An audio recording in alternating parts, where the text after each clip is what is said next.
Birləşmiş Ərəb Əmirliklərinin paytaxtı Əbu-Dabidə reallaşan dünya çempionatında uğurla çıxış edən kickboksing üzrə Azərbaycan millisi vətənə qayıtdı. İdmançılarımızı Heydər Əliyev Beynəlxalq Hava Limanında federasiya rəsmiləri, idmançıların ailə üzvləri və media nümayəndələri qarşıladılar. Turnirə həm məşqçi, həm də idmançı kimi qatılan Eduard Məmmədov bildirdi ki, 2 gündə 6 görüş keçirsə də məqsədi Azərbaycana qızıl medalla qayıtmaq olub. 6 döyüşə hamısını qalib gəldim. Düzdür, çox çətindir 2 gün ərzində bu 6 döyüş keçirməyə. Amma ona baxmayaraq ki, Böyük Britaniya, İtaliya, Kanada, Şvetsiya idmançı kimi hamısının qalib gəldim, çempion oldum. Əsas bir məqsədim idi ki, vətənə qızıl medalla qayıdım, bayrağımızı dalğalandıraq və gimni səsləndirək. Yarışdan qabaq öncə biz təlim məşq toplantımız Qubada keçdi, çox yüksək səviyyədə keçdi.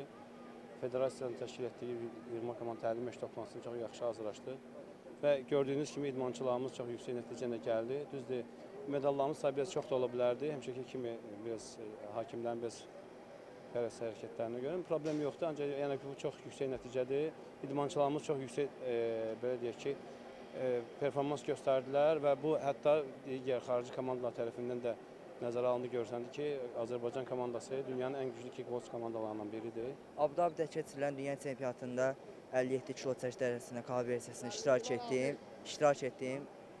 5 döyüş keçirdim.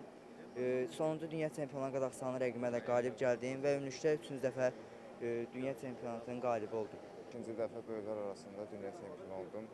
Yarışa hazırlıq prosesimiz bir qədər çətin oldu. Qubada təlim məşq toplanışlarından keçmişdir. Bütün çətinliklərə baxmayaraq biz qalib olduq. Sevincli və qürurluyam ki, Azərbaycan bayrağını dünya arasında səsləndirdik və himnimizi səsləndirdik.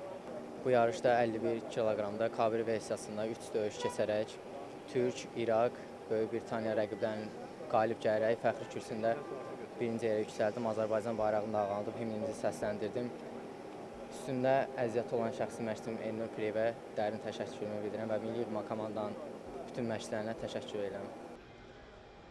Qeyd edək ki, kickboksingin Vakko versiyası üzrə keçirilən dünya çempionatında idmançılarımız 6 qızıl, 1 gümüş və 5 bürünc mükafat əldə ediblər.